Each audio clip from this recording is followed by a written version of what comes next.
बचाने के लिए हम 3 करोड़ लोग एक आवाज पर एक साथ जिस दिन सड़क पर आ जाएंगे, भारत को हिंदू राष्ट्र सरकारों को घोषित करना पड़ेगा, कोई रोक नहीं सकता। और एक बात स्पष्ट कर दूं, केवल घोषणा करनी है, लिखा पढ़त कुछ नहीं करनी, कानून नहीं बनाना। आपका भ्रम दूर कर दूं, 1947 में क्या हुआ था? 1947 में बंटवारा हुआ, देश स्वतंत्र नहीं हुआ, ये भारत के नेताओं ने बहकाया। और बंटवारा क्या हुआ कि पाकिस्तान में केवल मुसलमान रहेगा, बचे हुए हिंदुस्तान में केवल हिंदू रहेगा। यह लिखा पढ़त हो चुकी है, अब जरूरत नहीं है 1947 का, केवल समझौते को लागू करना है।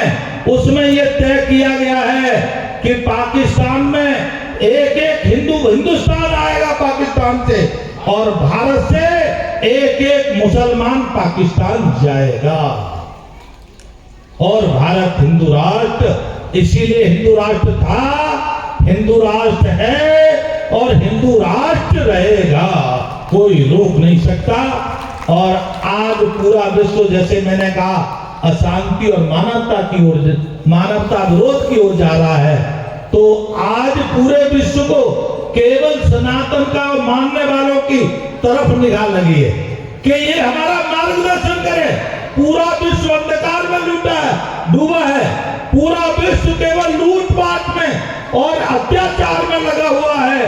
केवल सनातन शांत बैठा है, चुप बैठा है। पूरे विश्व को सनातन की तरफ टकटकी लगाए बैठा है कि सनातन के मानने वाले लोग हमारा मार्गदर्शन करें, और मार्गदर्शन करने के लिए आगे आए।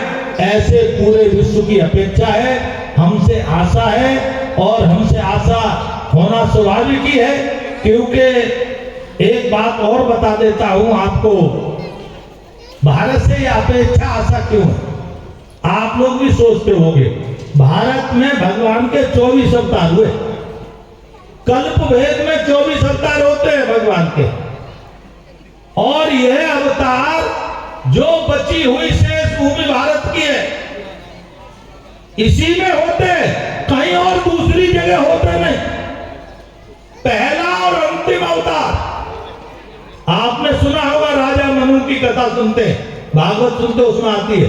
तो जब प्रलय हो जाती है तो पूरा विश्व समाप्त हो जाता है, तभी भी ये उत्तर में हिमालय रहता है, और हिमालय पे मनु महाराज रहते हैं, और यही मनु महाराज पूरी सृष्टि का निर्माण करते हैं। और पूरी सृष्टि का निर्माण भी भारत से ही होता है। इसीलिए भारत पूरे विश्व का नेतृत्व करेगा, और भारत निश्चित रूप से विश्व गुरु बनेगा। इसे कोई रोक नहीं सकता, किसी कीमत पर नहीं रोक सकता। हम केवल गिलहरी की भूमिका में आ जाए। भगवान राम सेतु बनाते हैं समुद्र पर, लेकिन गिलहरी उसमें सहयोग करती है। उसी प्रकार से हम लोग भी, क्योंकि भगवान ने हमको यहाँ रहने का अवसर दिया है, और अवसर क्या दिया भगवान ने? जैसे मैंने कहा कि 24 अवतार भारत भूमि पर भगवान ने लिए। तो भगवान ने क्यों लिए? किसी ने पूछा